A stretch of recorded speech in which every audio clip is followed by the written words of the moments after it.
Hello, bonsoir à tous et à toutes. Alors, comme convenu, je viens comme ça du Kokan où j'ai posé quelques questions. Et dans ce contenu-là, je vais vous apporter les réponses que j'ai pu recevoir au sujet du Kokan. Alors, il y a beaucoup de personnes qui se plaignent de ce qu'on ne prend pas la parole. Vous savez, dans ce genre d'initiative, tu ne peux pas prendre la parole pour dire ce que tu veux. Parce qu'il y a un contrat qui délimite ce que tu dois dire. Mais en plus, on est obligé d'abord d'avoir des informations qui sont vérifiées et fiables avant de prendre la parole, ce qui fait que souvent, on ne parle pas.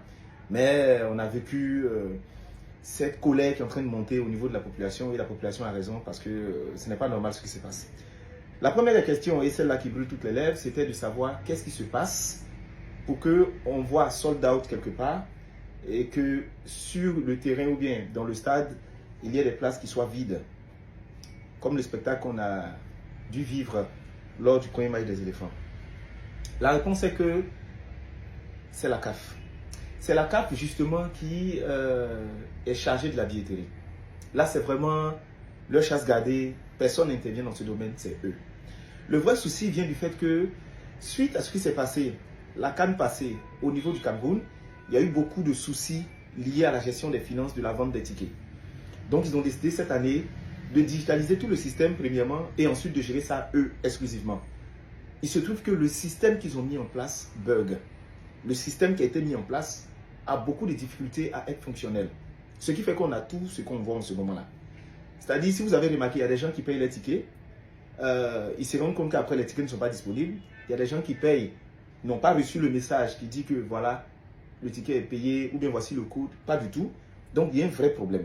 Ce qui fait qu'au niveau du Kokan, ils ne savent pas combien de tickets ont été vendus, combien de tickets restent, combien de tickets ont été mis à telle disposition de telle entreprise et autres. Donc ça, c'est vraiment le problème de base. C'est qu'on doit comprendre que c'est géré par la CAF.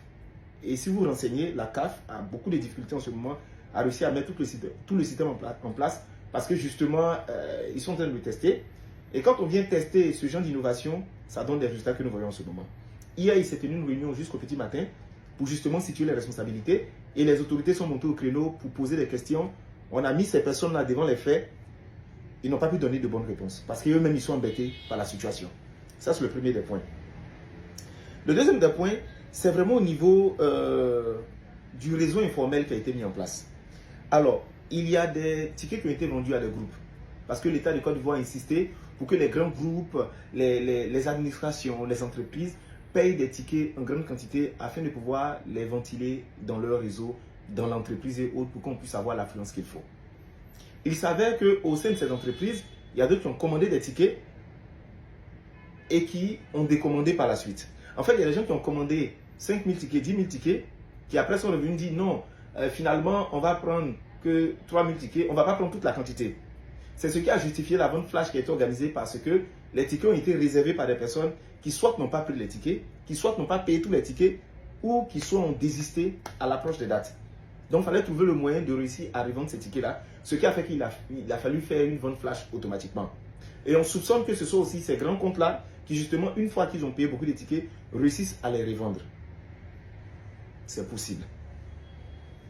Alors, qu'est-ce qui s'est passé? Au niveau des revendeurs dont on parle tant, les revendeurs en question, ce sont les personnes qui sont allées dans les endroits où on vend les tickets de façon physique. Ils ne sont pas tous allés se faire enrôler par rapport au digital. Et comme dans le système qui a été mis en place, on dit une personne ne peut pas payer plus de 6 tickets et qu'à chaque ticket est arrimé un numéro de téléphone, ce qu'ils font, c'est que quand ils arrivent, ils prennent 6 tickets, lui, mais ils ont créé tout un réseau de personnes parce qu'il suffit juste de prendre une puce. Donc il y a une autre personne qui vient s'inscrire, prend 6 tickets, l'autre prend 6 tickets, 6 tickets, 6 tickets. Imaginez qu'il soit 20 ou 30 personnes qui le font, ils ont un stock de tickets. Et une fois que les tickets sont finis, ils ont patienté, les gens viennent maintenant demander les tickets, on dit tous les tickets sont vendus. Et maintenant, eux, ils ont recommencé à revendre dans le réseau.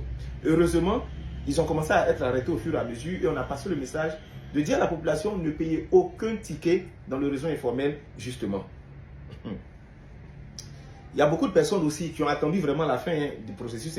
Depuis qu'ils ont ouvert la vente des tickets en ligne, il y a beaucoup qui ne sont pas allés prendre les tickets automatiquement. Ils ont patienté parce que d'autres, ils connaissent des gens au Kokan qui se disent, bon, on l'a appelé, il va me donner des tickets. Mais tout le monde n'est pas parti sur les sites. Pourtant, la communication a été faite concernant les sites physiques. Les gens ne sont pas partis là-bas. Et justement, c'est ceux-là qui ont damé le pion à ces personnes pour aller prendre les tickets. Concernant maintenant le match à EBMP, selon les informations, le stade fait 60 000 places. Mais selon les restrictions de la CAF, on ne peut pas vendre 60 000 places. Ce qui a été vendu, c'est environ 47 000 places. Voilà ce qu'ils m'ont dit. Et à l'intérieur de ces 47 000 places-là, si on veut calculer, normalement, ce n'est pas 55%, c'est plus de 70% parce que tous les 60 000 tickets n'ont pas été vendus. Ça, c'est un. De deux, il y a près de 17 à 18 000 tickets qui ont été mis à la disposition des sponsors. Si vous constatez, la place Hospitality et puis la place VIP, c'était réservé pour les sponsors. Sauf que les sponsors n'ont pas fait le plein.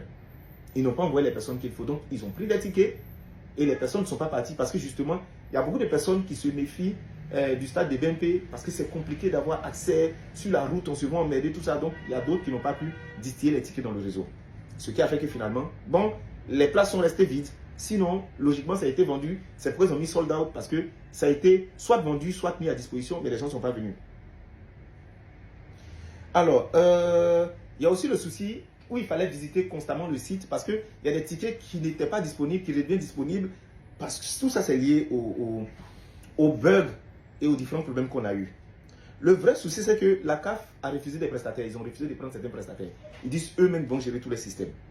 Et dans les systèmes, il faut forcément créer un compte. C'est pourquoi on leur a dit, ce que vous allez faire, créer des points de vente directs pour qu'on puisse vendre les tickets. Le vrai souci c'est qu'il faut créer un compte dans le système qu'ils ont mis. Et c'est la création du compte qui prend du temps parce qu'une personne, souvent pour finir de remplir, c'est 20-30 minutes qu'on passe là. Donc la tendance actuelle, si je dois vous passer une information, c'est que après avoir tapé du poing sur la table de la part de nos autorités, ils ont dit que dans les 48 heures qui suivent, ils vont trouver une solution très rapidement. Et la solution qui est envisagée en ce moment, c'est d'inverser la tendance. C'est-à-dire, au lieu que la grande masse de tickets soit vendue en ligne, on va réussir à délocaliser la vente sur des checkpoints. Mais le vrai souci, c'est de rendre les tickets disponibles sur le site, sur les sites physiques, je vais dire dans les villes de l'intérieur ou bien dans les endroits qu'ils ont indiqués, parce que il faut que ce soit enregistré au niveau de la plateforme et que les validations viennent de la plateforme afin que ça puisse être vendu sur le terrain. Donc, qu'on le veut ou non, tout est lié au digital et à la plateforme qui a été mise en place. Et cette plateforme-là n'est pas assez fonctionnelle. Donc, au demeurant, ceux qui sont fâchés, ils ont raison, mais l'ultimatum en ce moment, c'est qu'ils n'ont qu'à se débrouiller pour qu'avant le prochain bail des éléphants, cette affaire-là soit réglée. Il y a des autorités aussi qui ont pris des tickets en grande quantité pour pouvoir les distribuer dans certaines villes. Le vrai souci, c'est que la CAF dit on ne peut pas donner des tickets en grande quantité comme ça parce qu'il faut enregistrer chaque personne. Ça, c'est le premier point. Donc, il faut vendre ça par personne et ça encore, ça coince. À la limite, on avait envie de les arracher, de prendre les tickets de force pour aller vendre ça même au Carrefour. Mais je sais que dans les jours qui suivent, ils vont trouver une solution. Donc, je vais encore dire à tous ceux qui m'écoutent de prendre leur mal en patience parce que les solutions sont en train d'être trouvées. Mais les gens doivent comprendre que la CAN est organisée par la CAF. Le COCAN, c'est vraiment, on va dire, celui qui exécute ce que la CAN a défini, et la CAF a défini. Et il y a eu tellement d'innovation, tellement d'envie de faire une CAN d'une certaine manière, il y a eu tellement d'investissements que dans le fait d'innover et de faire un retour sur investissement, ça nous a mis dans beaucoup de difficultés. On espère que ça sera réglé le plus rapidement possible et que le délai de 48 heures est en train de courir, c'est-à-dire au plus grand tard demain, ça doit être réglé.